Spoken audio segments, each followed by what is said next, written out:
Ngayong araw mga guys, nandito nga po pala ulit tayo sa may Barangay Libis para panoorin nga itong napakagandang laban na to na Clermont versus Sunnyvale. Laban ng Coach Raul nga yan versus Coach Alindog. Kaya sinulat na nga din dyan yung mga bracket at yung mga laban para mamaya magkalaban nga din pala dyan yung dalawa kong pinsan, kaya sinama ko na sila sa vlog. Kaya kung wala kayong ginagawa ay samahan nyo muna kami dito sa aming trip. Let's go!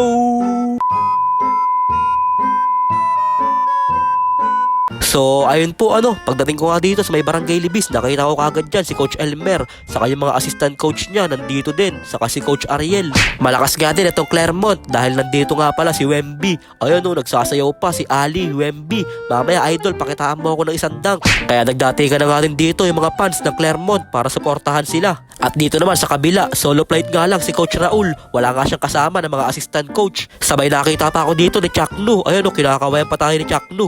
At nakita ko pa nga dito yung dating player ng Sunnyvale na nakikitira-tira. Ayun si MJ Manlapas. Talagang kulang yung 2 pops para sa gang. Parang gusto pa ata niya ulit maglaro kay Coach Raul. Kaya tinawag na nga dito yung first 5 ng Clermont para makausap na nga ng kanilang head coach na si Coach Ariel. Puro mga dating player pala ng BGL yung player ng Clermont. Wala na siguro BGL kayo nakasali. Kaya pinasahan kagad dyan ni Wakar si Kuya Ramram sa ilalim at nilamon lang yung bantay na para yung burger. Pero bumawi naman kagad dyan na Sunnyvale at nakapass break na nga dito si Idol, kaya easy layup yun. At hindi pa nga tapos dyan na Sunnyvale, nakashoot na naman si Idol sa ilalim. At dahil nga sa napakagandang run na ginagawa ng Sunnyvale ay napatawag muna ng timeout dyan ng Clermont kasi wala nga daw silang depensa, sabi ni Coach Elmer. Pero si Coach Raul naman, solo flight nga lang siya dito, pero iba pa din talaga yung datingan ni Coach. Sabay naka-layup pa si Kuya Ramram ng isang kaliwa. Kaso lang, kada makakashoot nga ang Clermont ay nakakabawi din kagad ang Sunnyvale. Ayun bang ganda moves naman nun ni Idol sa ilalim. Kaya nasa Clermont na ang bola na kay Oroy, biglang nagpinay flicks. Grabe moves naman yun, bengkong lang, pero siya pa din nakakuha ng rebound. Makulit ka talaga Oroy, Pinoy step yun ginawa mong pinay flicks. Sabay naka-rebound pa dito si Wemby sa ilalim. Wala nang sumasabay sa kanya kasi bantangkad niya. Sabay nakaagaw pa dito si Wemby, dumara-diretso sa basket, easy layup yun.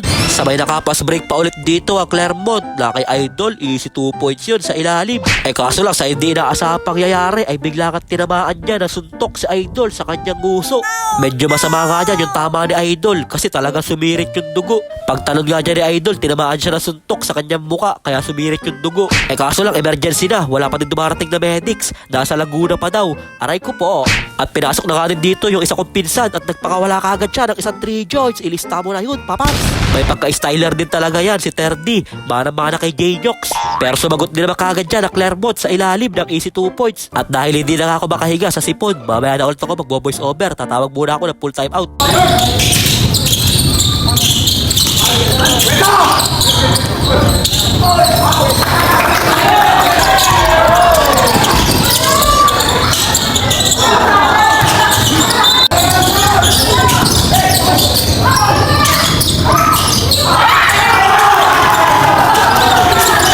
At ito nga pala yung ating score, 28-44. At dinagdagan pa nga dyan ni Apiado yung kalamangan nila. Medyo malaki na nga dyan yung hinahabol ng Clermont dahil hindi nga sila makashoot. Sabay dinagdagan na naman ng Sunnyvale yung kalamangan nila. Ilista mo na yun, papas. Kaya tetesting pa nga ulit dyan si Idol ng isang 3 joints. Mintis lang siya pero nakuha naman ni Apiado yung rebound. Sabay tinira pa ng easy 2 points. Kaya napatawag ulit ng timeout dyan ng Clermont dahil sa napakagandang run na ginagawa ng Sunnyvale. At hindi ko na nga din pala tinapos yung laban nila kasi tambak na. Umuwi na nga kami ni Montags. Kaya yun lang mga guys, maraming salamat ka po pala sa walang sawang pagsuporta at sa palaging panonood. I-follow nyo na si Ninin Vlogs para sa mga susunod pa vlogs. Mag-ingat po kayo palagi. Bye bye yo!